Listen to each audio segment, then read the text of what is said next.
Olá, gente, tudo bem? Raquel, Neuza, Larry, Itsu, Zeno, sejam todos bem-vindos. Estamos aguardando a noiva chegar.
Olá, Zardo. Boa noite, Leandro. Boa noite, tudo bem? Tudo ótimo, e você? Tudo tranquilo. Então, tá bom. Que bom que estamos mais uma vez juntos. Que bom. Embora distantes fisicamente, mas nesse novo normal aí, mais próximos do que nunca, né? Então, tá joia. O pessoal tá entrando aí. Zardo, tem pessoas tem muita gente que te conhece, muita gente que já te admira e te acompanha aí a tua trajetória, né? A tua experiência toda. Mas eu gostaria que tu se apresentasse para aquelas pessoas que ainda não conhecem o Zardo, que veio lá de Arroio 30 e que fez tudo que fez na vida e ainda quer fazer muito mais. Então, eu queria que você desse um apanhado geral aí. Eu ia te apresentar, mas eu acho que fica mais bacana tu falando dessa tua trajetória do que eu estar aqui, a tua formação, né? Fica à vontade. Ok, Leandro, obrigado a todos que estão nos acompanhando. Vou fazer o meu merchandising aqui, né? A minha história está colocada, esse é o 6º livro que eu escrevi. Falo de reflexões e contrapontos, e onde eu conto um pouco da minha história. Mas, basicamente, sou um catarinense da potente Arroio 30, passei por várias cidades, sempre trabalhei, estudei e sempre atuei no voluntariado desde os 30 anos de idade. Então, com 65, fazem 35 anos que eu atuo no voluntariado.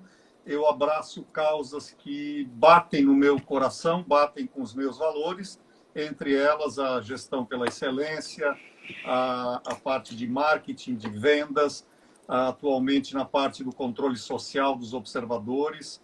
Então, aqui você está tomando chimas, eu estou com o meu vinhozinho aqui também, para não ficar à toa.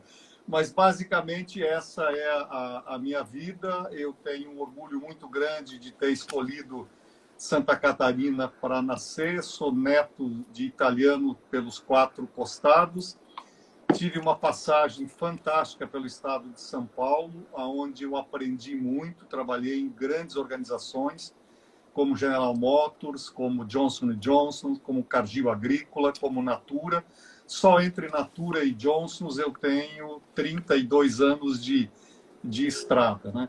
E sempre atuando na parte do associativismo, do voluntariado. Comecei pelo incentivo da Johnson's. A Johnson's é uma empresa que incentiva seus executivos, seus colaboradores a dedicarem parte do seu tempo para a sociedade.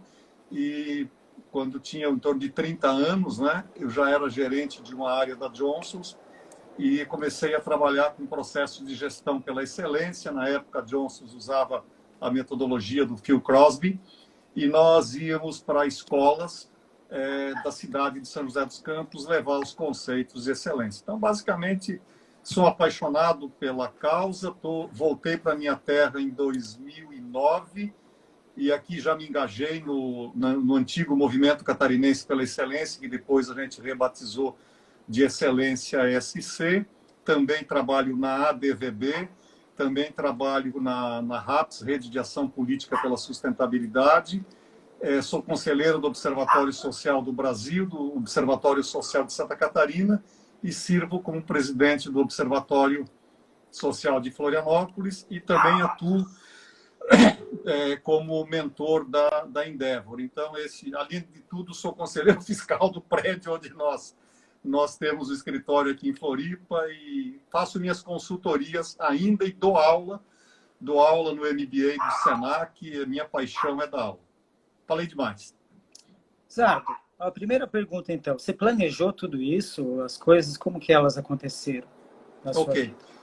O primeiro livro que eu escrevi foi quando eu estava fazendo o MBA de Recursos Humanos e o meu professor era o reitor da USP, o professor Jacques Markovic. Na época eu devia ter uns 40 anos, mais ou menos, nem isso.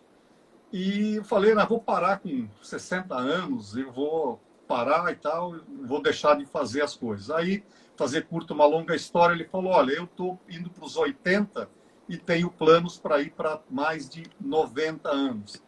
Aí eu escrevi um capítulo de um livro chamado Laboratório de Habilidades Gerenciais, junto com um cara que é famosíssimo, que é o Max Geringer, com o Morim, com o Milton Figueiredo, e eu falei sobre planejamento de carreira. E aí eu coloquei tudo isso que eu fiz na minha vida, obviamente algumas coisas eu já tinha feito, e as outras eu me preparei. E tudo aquilo que eu coloquei no livro, editado pela Nobel em 98, se não me engano, eu concluí. Então, obviamente que parte foram as oportunidades que foram aparecendo, mas na maior parte eu planejei. Inclusive, na Natura, quando faltavam 3, eu coloquei nesse livro que em 1995 eu deixaria de trabalhar para organizações, montaria a minha própria microempresa, né? E anunciei isso com 3 anos de antecipação para o então presidente da Natura, o Alessandro Carlucci. Ele falou, Zardo, acho que você é o único cara que está dizendo que daqui a 3 anos você não quer mais trabalhar numa empresa como a Natura. Eu falei, sim. Né?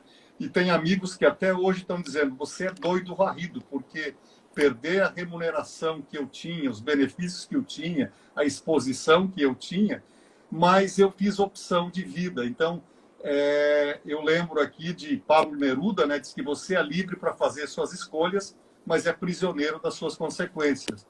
Hoje eu dou graças a Deus de ter feito essa escolha.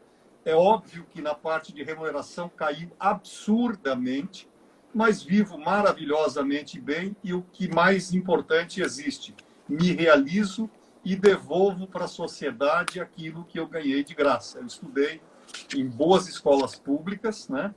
Aliás, o mote para eu trabalhar como voluntário foi ter feito a Escola Técnica Federal do Paraná, em Curitiba, que hoje chama-se Instituto Federal, Instituto de Tecnologia, alguma coisa assim, e que me incentivou. Então, eu tenho o dever de devolver à sociedade. Então, respondendo objetivamente, parte não foi planejado, mas a maior parte foi planejada.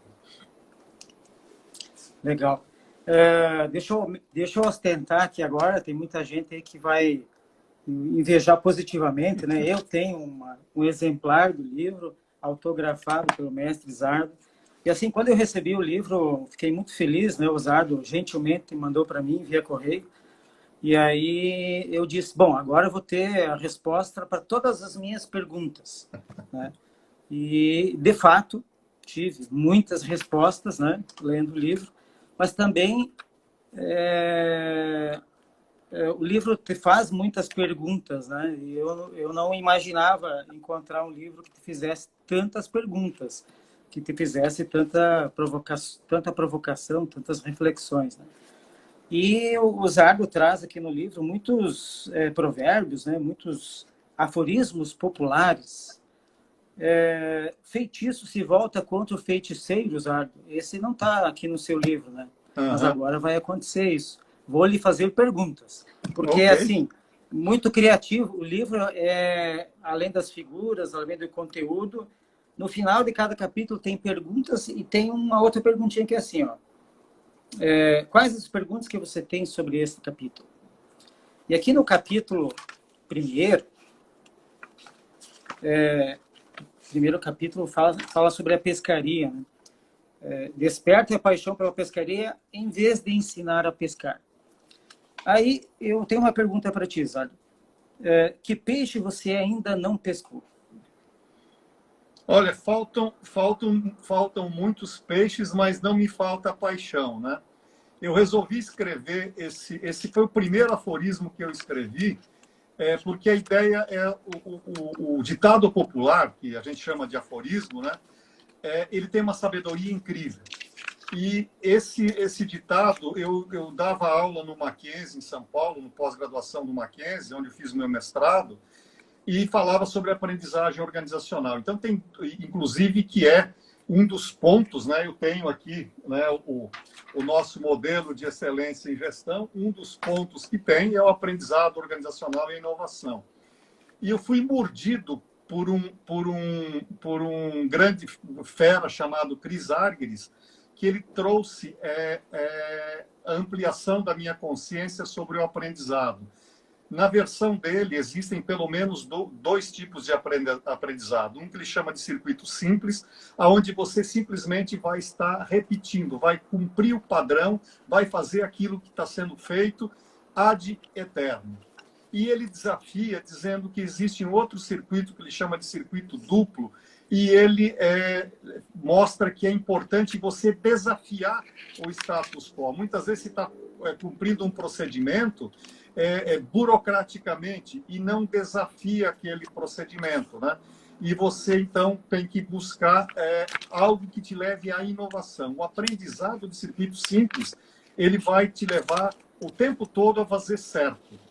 O aprendizado de circuito duplo vai desafiar através da inovação e para você buscar saltos quânticos nos seus processos. Então, quando a gente fala que o mais importante não é ensinar a pescar, embora é óbvio que é preferível ensinar a pescar do que dar o peixe. Porém, se eu ensinar a pescar, vou ensinar o Leandro a pescar, e vou ensinar o Leandro a pescar os peixes que eu pesco, o método que eu faço.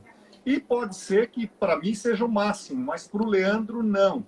Então, o que eu, como mestre, eu tenho que fazer? Ao invés de ensinar a pescar, dizer qual peixe ele vai buscar, eu tenho que estimular a paixão pela pescaria. Quando eu estimulo a paixão pela pescaria, ele vai encontrar o método dele, provavelmente mais criativo do que o meu, provavelmente vários peixes para buscar além daqueles que eu busco. Então, o peixe tem muito a ver com a pergunta que você me faz, né? Em relação ao que é a excelência. Então, muitas vezes a gente fala a excelência para alcançar. A excelência jamais será alcançada. A excelência é o caminho, né? E aqui eu lembro, dentro da mitologia grega, que se puder eu gostaria de falar um pouquinho, né? Tem um mito aqui de Sísifo. Sísifo, um mortal, ele desafiou a morte várias vezes, ele enganou a morte.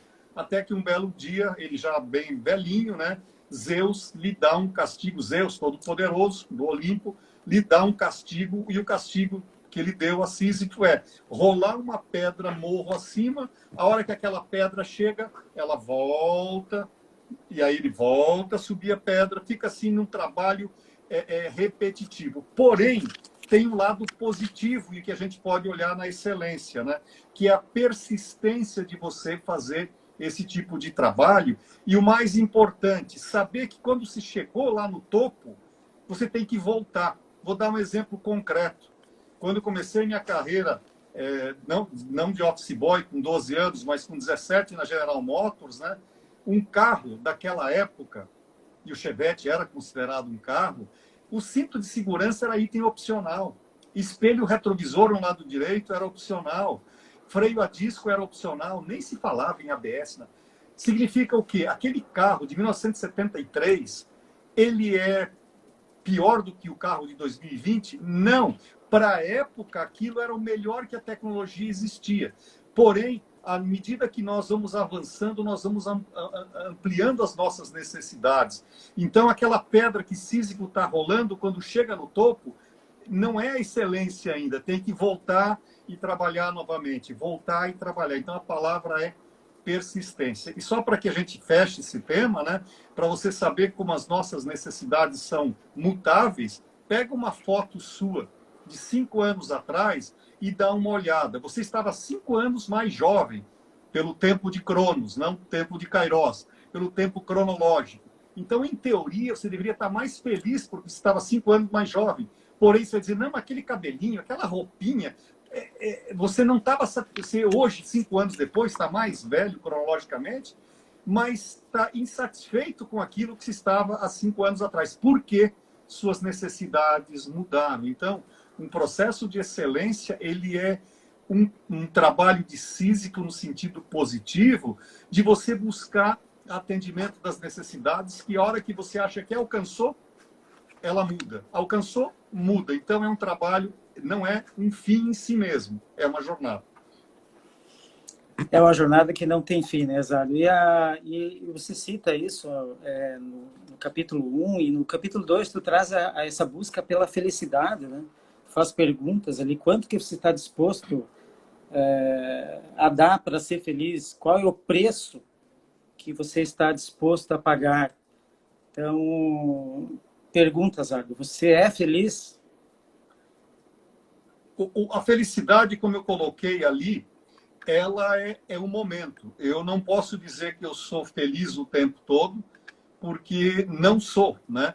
Eu tenho sempre que buscar alguma coisa e buscar o aperfeiçoamento. Se você olhar no livro, de todas as definições, é de um espanhol, Marias, aonde ele diz que no final da sua vida, quando você está passando para outra etapa, é que tu alcança a felicidade. E aí, o que eu chamo a atenção, e eu acho que é importante a gente entender. Eu gosto muito de mitologia. E a mitologia, embora essas coisas nunca aconteceram, por exemplo, Sísifo nunca aconteceu, mas sempre existiu. Existiu aonde? Na nossa imaginação. Então, quando a gente está falando desse processo, como é que o grego trabalhava a excelência, e eu vou voltar à felicidade, né?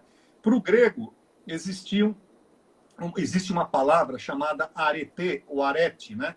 E aqui eu vou mostrar uma foto aqui, você tem desse lado aqui, né? Não sei se vocês conseguem enxergar, você tem o queridíssimo Hércules, né? E aqui do lado a arete e do lado de cá a Cátia, o Cássia. O que significa? Fazer um trabalho hercúleo é você cumprir tarefas muito difíceis, né? E o grego usa esse mito de Hércules, ou Hércules para os romanos, para mostrar a importância da arete. Hércules estava filho de Zeus e de uma pessoa normal, uma não deusa, uma mortal chamada Alquimena. E ele teve um acesso de fúria, matou sua esposa, seus filhos, seu mestre, e para se redimir desses pecados, Zeus lhe deu 12 trabalhos, e o primeiro trabalho deles foi matar o leão de Nemeia. É outra expressão que a gente tem de todo dia eu tenho que matar um leão. Mas vou voltar à felicidade. Então, quando Hércules estava nessa figura aqui, perguntando qual caminho ele deveria fazer, que escolha ele deveria fazer, Arete diz, Hércules, você tem esse caminho aqui, que tem pântanos, tem céus encobertos, tem monstros terríveis, você vai lutar com muitos monstros, você vai ter ferimentos, porém, no final da jornada, tu vai alcançar a felicidade, tu vai alcançar o Olimpo, tu vai transcender. Do outro lado estava Cátia, que é a deusa oposta de Arete. E essa deusa oposta de Arete diz, queridíssimo Heracles, você tem um caminho fantástico, passarinhos cantando, flores, mel silvestre, águas cristalinas, relva macia para pisar, mas você vai ser uma pessoa ordinária, uma pessoa normal. Tu vai passar a tua vida e tu vai terminar a tua vida normalmente. Obviamente que Héracles, o Hércules para os romanos, Héracles para os gregos, optou pelo caminho da excelência, de arete. Por quê? Para os gregos, arete é uma palavra que não tem uma tradução. Ela tem várias, e ao longo do tempo ela foi evoluindo, mas grosseiramente, para o grego, arete é a virtude. Para eles, fazer um trabalho que não requer esforço, que não te leva à divindade, que não te leva a patamares excepcionais, é você ser imoral. É você não buscar a felicidade. Embora, para Héracles, a felicidade seja ter morrido e entrado no Olimpo, né? Ou como o outro herói grego, Aquiles, né? A sua mãe, prevendo que ele teria uma vida curta, falou: meu filho, se você for a Troia, né? Você será glorificado, porém terás vida muito curta. E se você não for a Troia, você vai viver por muitos e muitos e muitos anos, porém será uma pessoa normal. Obviamente, quem leu a mitologia, Aquiles escolhe ir a Troia e ele é morto e ele transcende. Então, o que eu quero chamar a atenção? Que excelência, para todos nós que estamos aqui, é uma escolha de vida. E essa escolha de vida, se não te levar à felicidade, é uma escolha que provavelmente é mais fácil, mas não é a mais acertada. Então, como diria Zeca Pagodinho, ó vida, deixa a vida me levar, leva eu. Se você entrar nessa jogada, você não vai alcançar a felicidade. Ou você tem momentos de alegria, momentos de prazer, que são fantásticos, porém a felicidade é algo que transcende isso. Então, ser feliz em outras coisas, né? Eu tenho uma definição, por exemplo, muito rasteira de liderança, né? Que liderar é inspirar pessoas comuns a entregarem resultados extraordinários para o bem da humanidade. Então, ser líder não é você buscar o resultado que tua empresa está buscando só.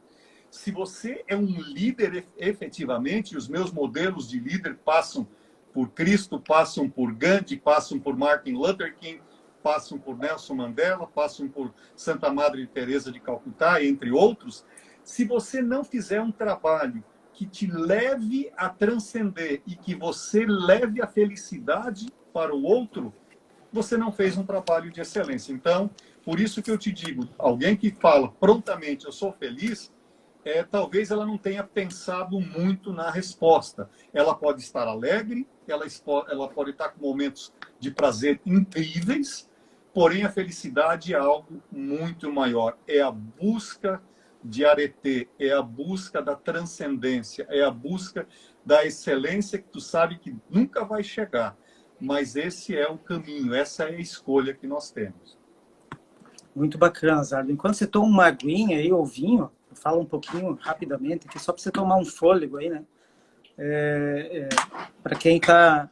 Queria agradecer muito todos que estão nos acompanhando aqui no Instagram do Excelência, EC. Cada capítulo, né, do livro do Zardo aqui, a gente pode linkar com um fundamento da excelência, né? A gente falou aí sobre aprendizado, inovação, a gente está entrando aí na questão da liderança transformadora, né? E em 2015, né, quando o Zardo me convidou para entrar dentro do grupo de vice-presidentes do Excelência EC, eu fiquei extremamente feliz. Foi um momento de êxtase, para mim foi uma felicidade enorme, porque é algo que a gente gosta muito e acredita, e fazer parte desse grupo para mim sempre foi maravilhoso. Hoje estou como presidente e tenho com muito orgulho aí de ter uma equipe maravilhosa junto comigo, né?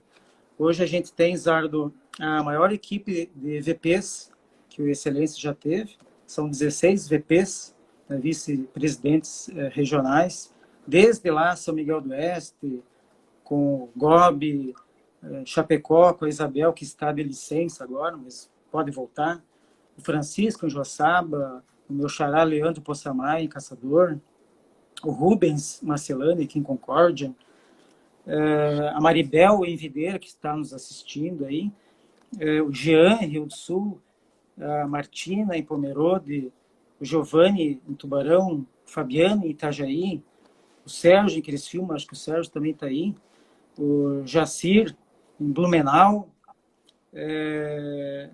o Beto, né, Amaral, em Lages, o Steve, em Jaraguá do Sul, Antônio, em Florianópolis, Maribel está dando oi ali para nós. A Regina está aí também, nossa VP de Joinville, vice-presidente estadual. Então, nós temos uma equipe muito engajada, uma equipe jovem, aí, uma equipe muito batalhadora que está divulgando excelência aí em todos os cantos do estado. Né? A gente mapeou as 20 cidades, os maiores PIBs aí do estado, e a gente está na maioria deles, em quase todos.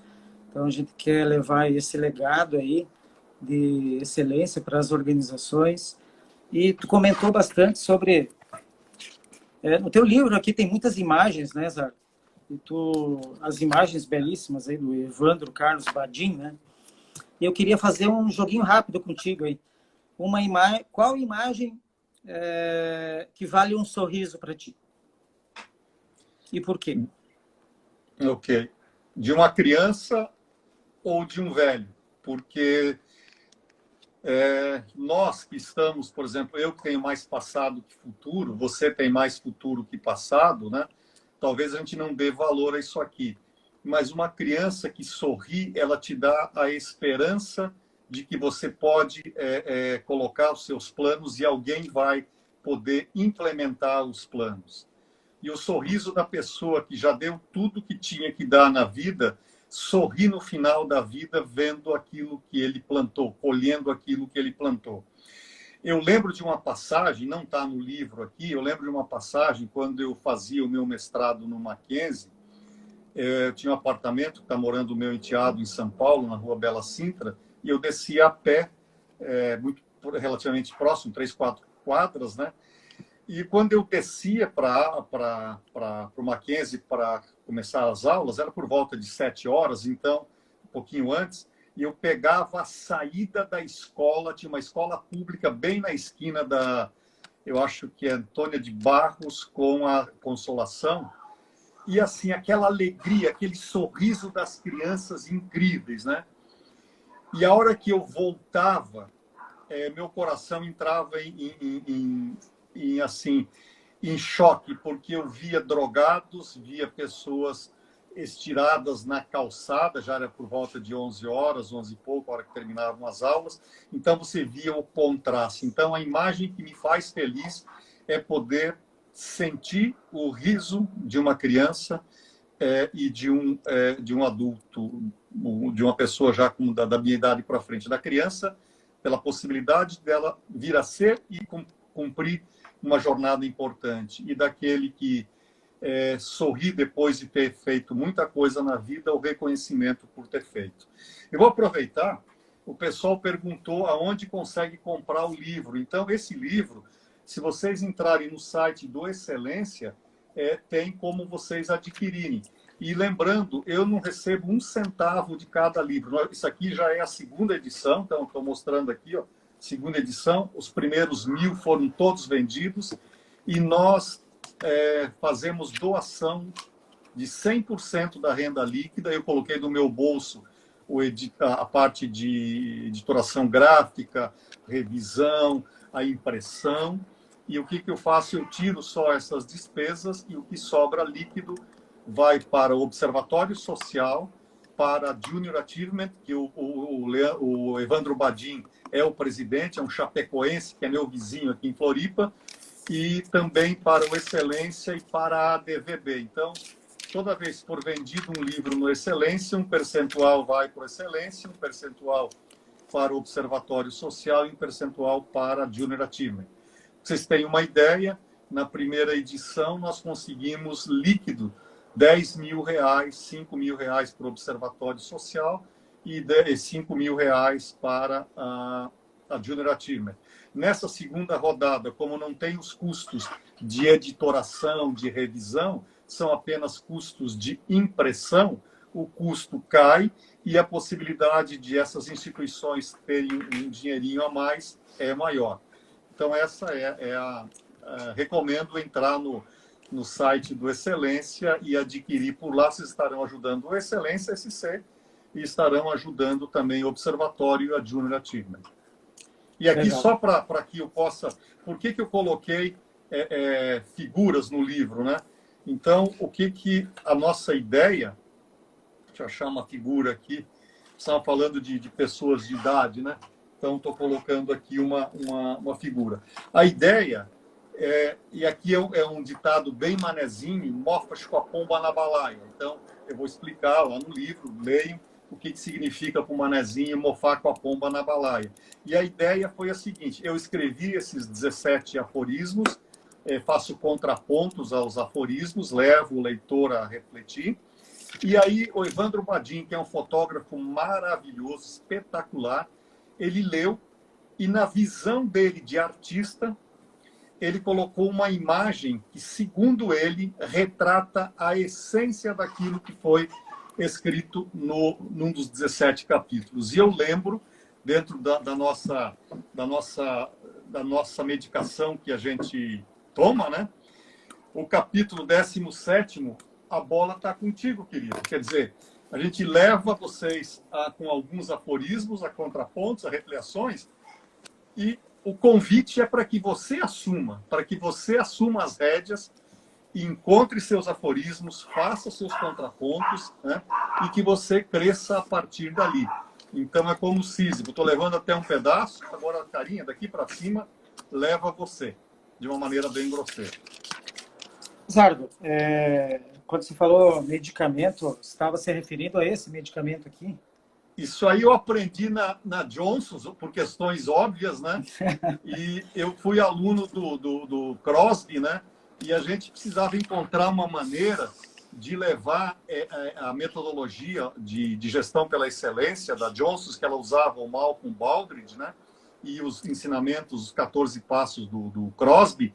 Como é que eu chego para o operador de linha? E a minha vida comecei como office boy, depois como supervisor de linha de produção, que é a minha paixão também é fábrica, tá ali naquele dia a dia, naquele pega para capar, como diz o caipira.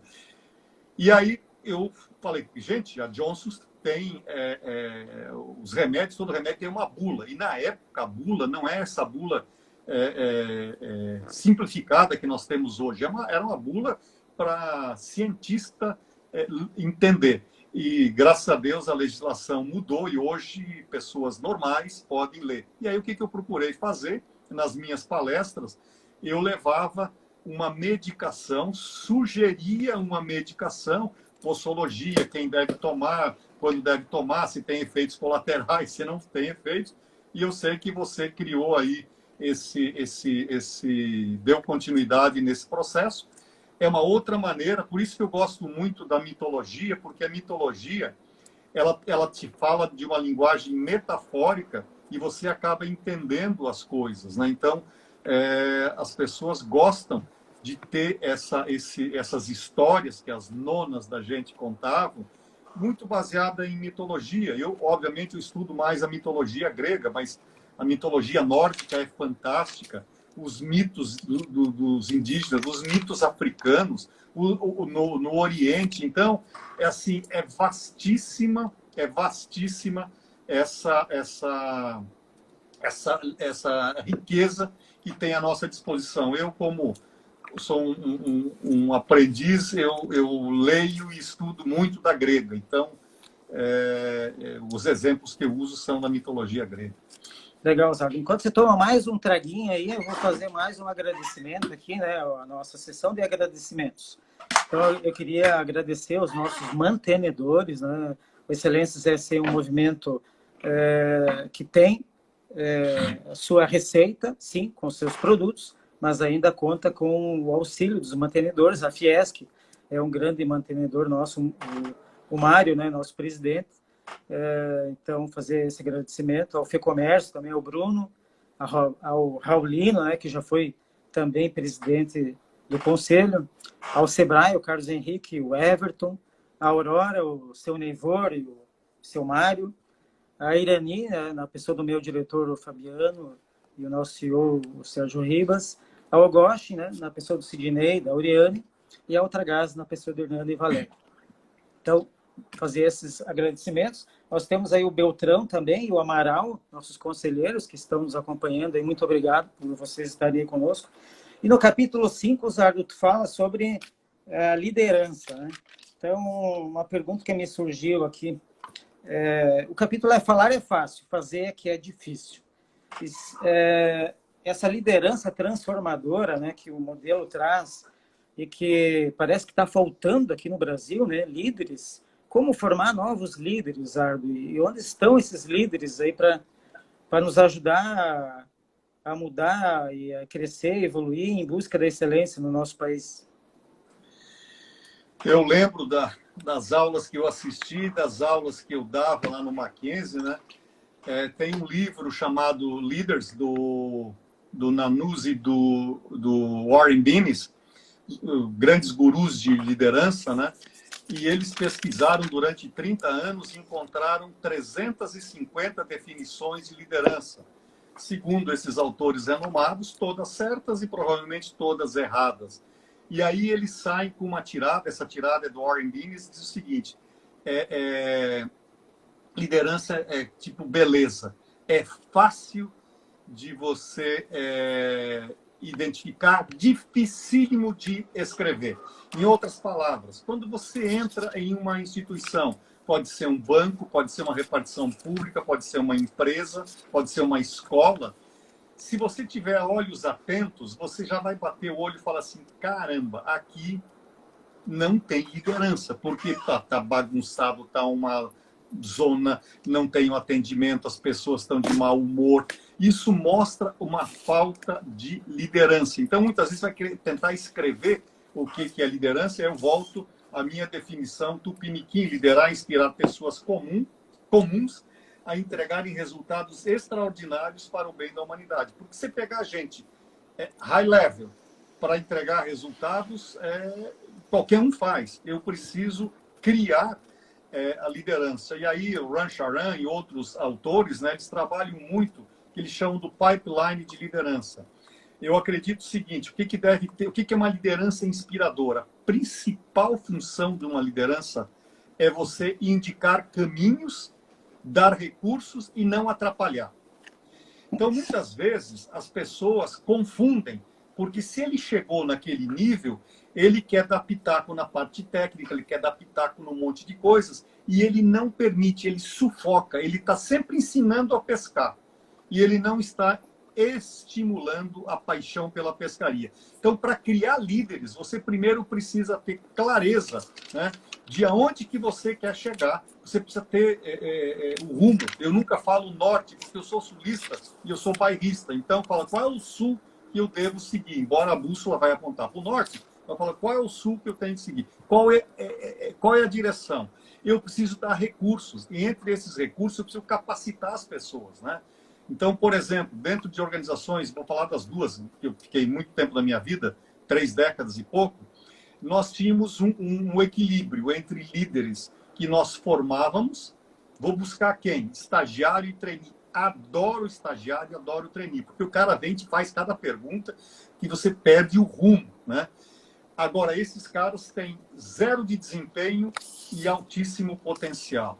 Eu preciso também ter líderes que eu crio de dentro de casa, para que a minha cultura não se esvaia, para que a minha cultura, de alguma maneira, tenha a perenidade.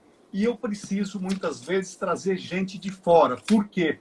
Se você perguntar para um peixe se ele está dentro do aquário, ele vai dizer assim, não, eu não estou dentro do aquário. Porque ele está tão acostumado com aquilo que ele não enxerga as oportunidades. Qual é a receita mágica? É um terço, um terço, um terço? Não sei. Vai depender muito da cultura. Mas se você não tiver, que eu chamo grosseiramente de sangue novo, dar oportunidades para a prata da casa e trazer gente com experiência de mercado, você dificilmente vai conseguir ter uma liderança inspiradora. E a liderança também tem que tomar um cuidado. Não é o salvador da pátria. Líder é aquele que inspira as pessoas. Então, essa palavra eu gosto muito. E um grande exemplo que eu tenho é o Gandhi. O Gandhi, o que ele fez? Ele inspirou todo um país que vivia sob o jugo da maior potência que o mundo tinha, o Reino Unido, e ele colocou na cabeça um objetivo, onde que ele queria chegar. Ele queria que os conterrâneos deles, os indianos, fossem tratados como seres humanos. Isso que motivou os indianos a levarem ao Reino Unido a maior derrota que eles tiveram pela não violência. Foram mortos milhares de indianos, apanharam para caramba, mas a liderança inspirou a formar vários outros líderes, porque eles tinham clareza de o que eles queriam chegar. Vários líderes. Tem uma cena do filme Gandhi que é espetacular. Eles estão indo para uma mina, né, e eles recebem os soldados do Império Britânico, todos a cavalo. Ia ser um massacre, porque eles iam com a cavalaria para cima desses indianos que estavam protestando contra as condições subhumanas que eles estavam passando. O Gandhi não tinha a menor ideia. Ele, advogado, formado na África do Sul, acho que nem sabia o que era um cavalo. Aí ele olhou para o lado, tem um carinha do lado do Gandhi que falou assim, olha, todo mundo fica deitado, porque o cavalo ele não pisoteia pessoas que deitam. O Gandhi não pestanejou, a liderança passou automaticamente para esse cara. Todos, obviamente que tem um flavor de filme, todo mundo se colocou no nível do solo, os cavalos vieram, recuaram, e eles tiveram que colocar literalmente o rabinho entre as pernas e sair. Então, a liderança inspiradora, ela mostra o caminho, ela dá recursos e ela não atrapalha, porque às vezes nós não conseguimos lideranças inspiradoras porque o líder atrapalha. Então eu lembro muito do queridíssimo Pedro Mandelli, né, que agora está morando no Canadá, paulista, foi meu professor na Fundação Dom Cabral e morou muitos anos aqui em Joinville, agora está no Canadá, eu tenho contato com ele direto. Ele fala assim, com você, sem você, ou apesar de você, as coisas vão andar. Então, isso não é um líder, né? Isso é um chefe. Eu preciso ter pessoas que inspirem. E essa live é uma inspiração para todos nós. Com certeza o pessoal está aí fazendo vários comentários, né? E agora gostaria de registrar a nossa nova parceira, Ângela, da DVB, está conosco também. Presidente, tem que bater continência. Enquanto você toma mais um gole aí, Zardo, eu vou fazer mais uma sessão de agradecimentos aqui, né? Porque nós temos uma diretoria também muito engajada aqui na Excelência ZC. Nós temos várias pastas, né, de diretores de eventos, por exemplo, a Sabrina, de relacionamento, a Lorena, comunicação, o Fabinho, competitividade, o Marcos, o nosso institucional, o Glauco, de conteúdo digital, o Luiz, né, que é minha inspiração aqui para fazer as lives, né, a dupla Luiz e Leonardo. O Leonardo, nosso diretor técnico, que fez um trabalho belíssimo aí de aplicação do modelo de excelência e gestão nos sindicatos aí, patronais, via Fiesc, que trouxe uma receita bem importante para nós. O Roger, né, que é o nosso financeiro. O Bruno, de gestão. A Cassandra, nossa jurídica, né, minha colega, né, Irani. A Renata, de inovação, é a nossa segunda VP. E a equipe interna, né, o Super Eduardo, Máximo, a Grazi e a Andrea, que vende todos os nossos produtos. Agradecer todo o empenho desse pessoal que tem nos ajudado muito aí nesse momento de adaptabilidade, de mudança. A gente está conseguindo passar por tudo isso, né, com muita inovação, muita criatividade. A gente está enfrentando todo esse mundo novo aí, né? Então, queria agradecer muito o pessoal que está conosco. E, Zardo, a gente está caminhando para os minutos finais. Eu queria que... a gente falou, né, do modelo de excelência e gestão, a gente falou de alguns fundamentos. Eu queria que você contribuísse aí, falando para as pessoas, para os empresários, para os interessados, né, por que as empresas podem contar com Excelências EC e com o modelo de excelência em gestão para o aprimoramento da gestão das suas organizações, né? Qual a contribuição do modelo para as empresas, por que as empresas podem, né, e devem estar procurando aplicar o modelo nas suas organizações, e o que elas podem evoluir com isso. Ok. Antes, eu vou me permitir, aí é coisa de pai e de avô. Eu vi que meu filho, Marcelo Henrique Zardo, engenheiro florestal, formado em Viçosa, hoje é engenheiro florestal da Prefeitura de Jacareí, em São Paulo, e o filhote dele, o Henrique Johansen Zardo, que está no primeiro ano de administração. Muito obrigado por vocês estarem aqui. Provavelmente vários outros que estão aqui, que eu não estou conseguindo enxergar todos, né? Mas através, então, do meu neto Henrique, eu tenho 6 netos, ele é o neto número 2, e do meu filho Marcelo, tem mais 4 filhos. Eu estou agradecendo a todos os amigos e amigas aqui.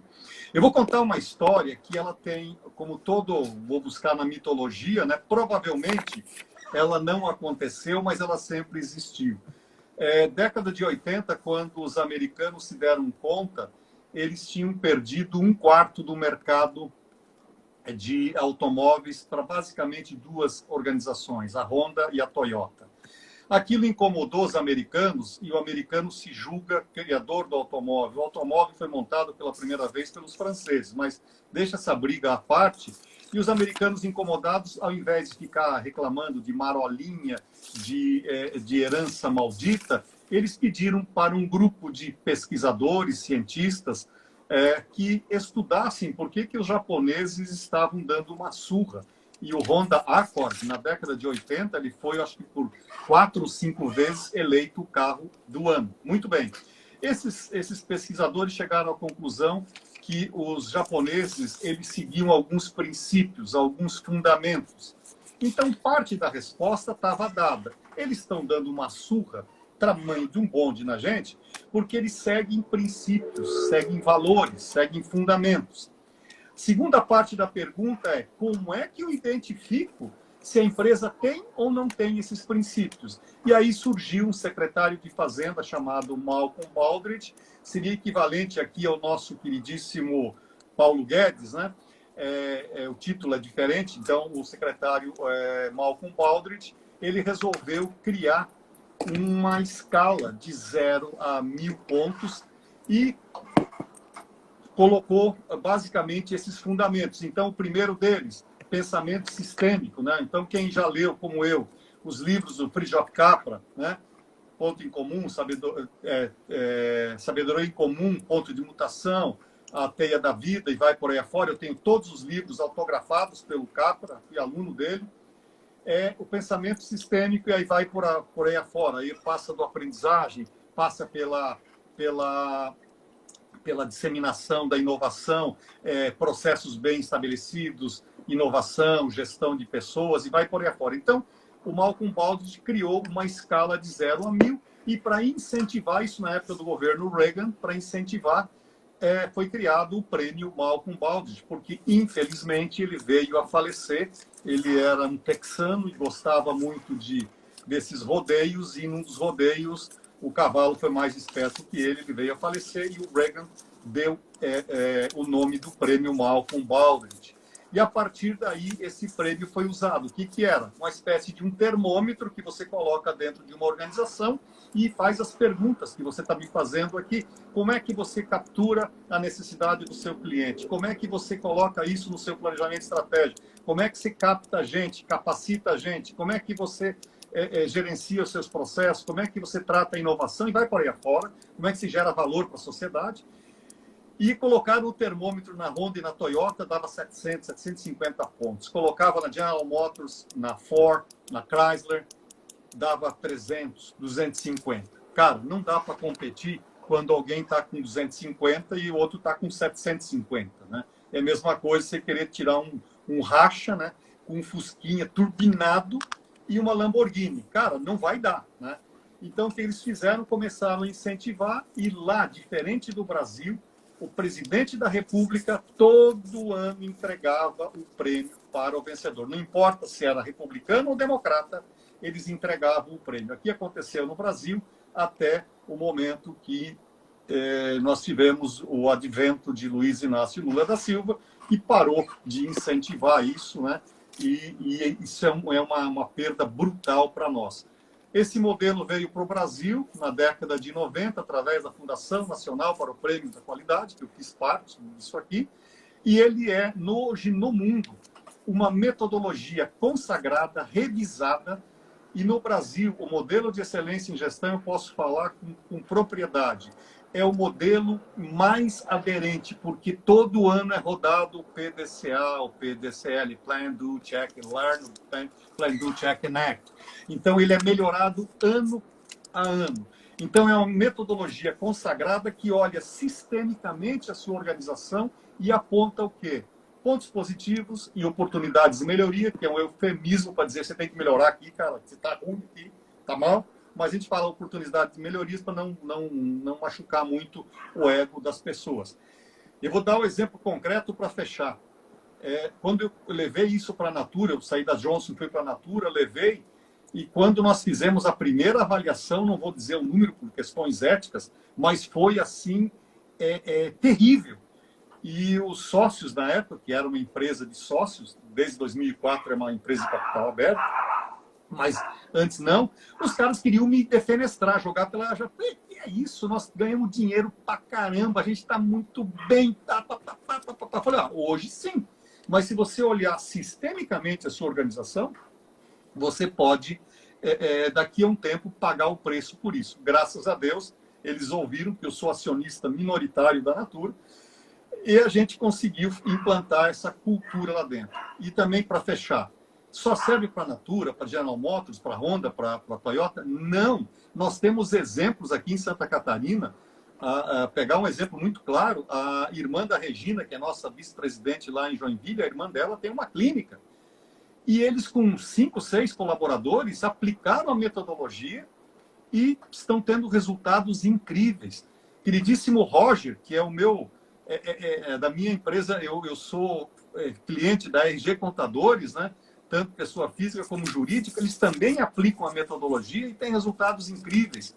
Então, é uma metodologia que pode ajudar você a buscar, como olhando lá na jornada, buscar o cume da montanha e saber que a hora que você chegar lá, tem que carregar a pedra de novo, porque as necessidades estão ficando cada vez mais distantes. Legal, Zardo. Então, o nosso modelo serve para todo e qualquer tipo de organização, seja ela pequena, média, grande, do setor público, privado, do comércio, da indústria, da prestação de serviços, né? E as informações, a Yara Reiser está perguntando onde é que tem o livro aqui, né? O livro está lá no nosso site, né? excelênciasesc.com.br. É só entrar lá e acessar e fazer o pedido. Zardo, a gente tem ainda alguns minutinhos. Eu queria fazer um bate-bola aqui bem rápido. Eu pergunto, você responde. Ok. Coisa rápida. Você recomenda uma atitude? Não entendi. Você recomenda? Você recomenda uma atitude? Qual atitude? Eu recomendo uma atitude. Qual?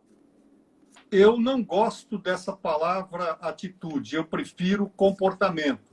Porque atitude, a soma de atitudes vai te dar um comportamento. Então, qual o comportamento que eu estimulo é você não ficar satisfeito com a situação que está atualmente. Então, é desafiar o tempo todo. Comportamento de desafiar, que te leva a criar, que te leva a inovar. Legal. É o espírito da busca da excelência, né? Você não estar contente com aquilo que tem, sempre buscar ser melhor e conseguir outros. Um lugar. Eu recomendo um lugar. Arroio 30. Brincadeiras à parte, é o lugar que vai te fazer acrescentar valor. Eu vou dar um exemplo muito concreto aqui. Eu, tanto na TVB quanto na Excelência, eu tinha a oportunidade de servir como presidente das duas.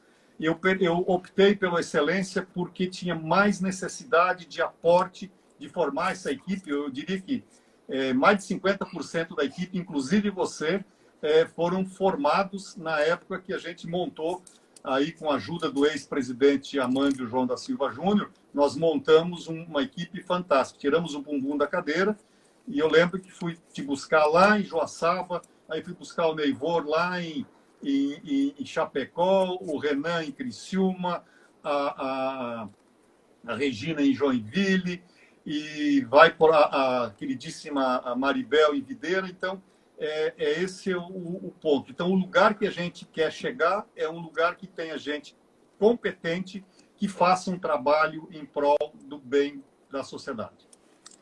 Um amigo. O meu principal amigo é algo que eu acredito. Então, eu sou crente a uma entidade superior e eu acredito que se eu estou aqui é porque tem algo que eu talvez não consiga entender, né? O taoísta, ele coloca no Tao Te Ching, né, que o cara que tenta explicar o Tao não consegue explicar o Tao, né? Então, eu acredito em um ente superior, num grande arquiteto do universo, que nos inspira e nos dá luz para que a gente possa sair das trevas para a luz, sair da ignorância para a sabedoria. Já que você falou, e você tem muitas horas de voluntariado, né? Ser voluntário para você é? Retribuir à sociedade aquilo que ela me deu. A política para você é? É algo que nós temos que levar a sério. Nós não podemos terceirizar. Nós devemos nos engajar e por isso que eu trabalho no Sistema Observatório Social para fazer o quê? A observação e que os políticos, que eles não são marcianos, não são de Júpiter, eles são da nossa sociedade e nós temos que entender e, ao mesmo tempo, cobrar desses políticos uma atitude justa e ética para todos. Zardo, a gente está encaminhando para o final, a gente tem 1 minuto e 38 segundos e eu gostaria de agradecer muito a sua presença. Você é o nosso mestre, nosso presidente eterno de Excelências SC, a gente admira você muito, todo mundo que está aqui, tecendo N elogios para ti, quanto são gratos por ter esse contato contigo e estar aqui presente hoje. Então, muito obrigado por tudo, continue tendo essa energia positiva que você dedica a tudo que tu faz, né? Isso é maravilhoso, é um prazer enorme estar aqui e você tem aí 40 segundos para fazer um fechamento para eu poder gravar essa live e disponibilizar depois para as outras pessoas assistirem. Agora só tem 50 segundos. Eu tenho um desafio muito simples, que foi lançado e o Fabinho desenhou. Em 2054, quando eu tiver 99 anos, eu gostaria que o Excelência desaparecesse. Por quê? A cultura da excelência entrou na corrente sanguínea e no coração e na alma de todos os catarinenses, brasileiros e de todos os seres do mundo. Então, o fim de um movimento significa que ele foi incorporado na cultura da sociedade. Legal, muito obrigado. Obrigado a todos. Eu vou encerrando por aqui. Faltam só 15 segundos, eu não consigo salvar. Muito obrigado, Zardo. Tudo de bom, hein? Obrigado a todos. Tchau, pessoal. Obrigado, Leandro, pela oportunidade. Valeu.